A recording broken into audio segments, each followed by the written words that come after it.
जैसा कर्म वैसा फल।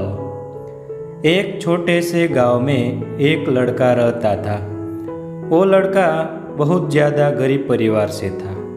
वो अपनी स्कूल की पढ़ाई करता था और स्कूल के बाद लोगों के घर घर जाकर सामान बेचने का काम करता था। इस तरह घर घर जाकर सामान बेचकर उसे जो भी पैसे मिलते थे उसी में से वो अपनी स्कूल की फीस भरता था।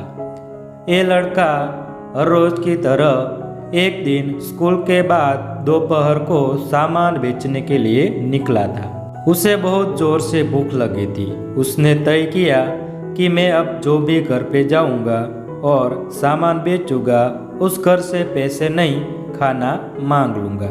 वो एक घर के पास जाता है और बाहर से दरवाज़ा खटखटाता है। उस घर में से एक लड़की बाहर निकलती है और वो दरवाज़ा खोलती है। इस लड़के ने उससे पानी मांग लिया। लड़की ने देखा कि ये लड़का बहुत थका सा है।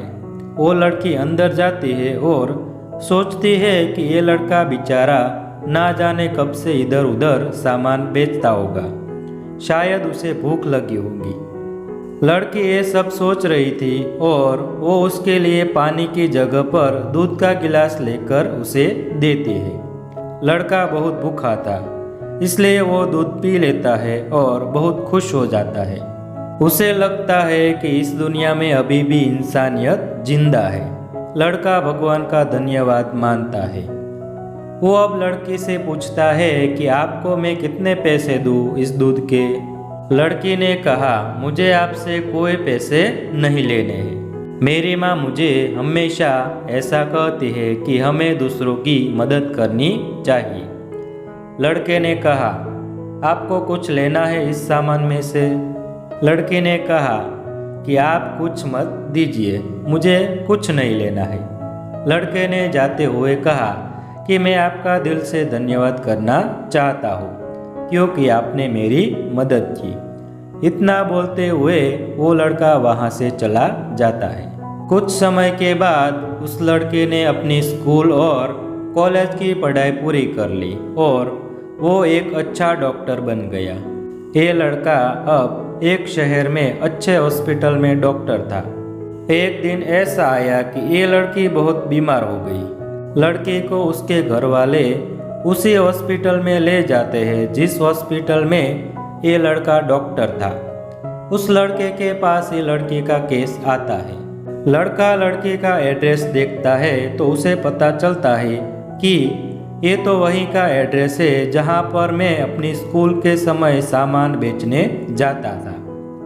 लड़के को अब उस लड़की को देखकर याद आ जाता है कि ये तो वही लड़की है जिसने मुझे मदद की थी। जब मैं भूखा था तब उसने मुझे दूध पीने के लिए दिया था। लड़का उस लड़की का इलाज अच्छे से करता है और अपनी टीम को भी इसके इलाज में कोई कमी नहीं रहनी चाहिए ऐसा बोलता है। वो लड़की ठीक हो जाती है। अब बारी थी हॉस्पिटल का बिल देने की। लड़की मन ही मन बोल रही थी कि पता नहीं कितना बिल होगा। वो बहुत चिंतित थी क्योंकि उसके घर वालों की आर्थिक स्थिति इतनी अच्छी नहीं थी कि वो लोग ये इलाज का बिल दे पाए। लड़की ने जैसे ही बिल का लिफाफा हाथ में लिया वैसे ही उसने देखा कि उसमें उसका जो भी इलाज हुआ था वो सब लिखा था और साथ में एक छोटी सी पर्ची भी थी। उस पर्ची में लिखा था कि आपने इलाज का बिल बहुत साल पहले एक गिलास दूध से पे कर दिया है। डॉक्टर तभी वहाँ पर पहुँच जाते हैं और ये लड़की उनको पहचान लेती है और उनसे कहती है कि आपका बहुत बहुत शुक्रिया। तो दोस्तों, इस कहानी से हमें यही सीखने को मिलता है कि अगर आप कुछ अच्छा करते हैं तो अच्छाई आपके पास घूमकर जरूर आएगी। हमें अक्सर हमारे कर्म के हिसाब से ही फल मिलते हैं। जैसा हमारा कर्म होता है वैसा ही हमें कर्म का फल मिलता है। धन्यवाद।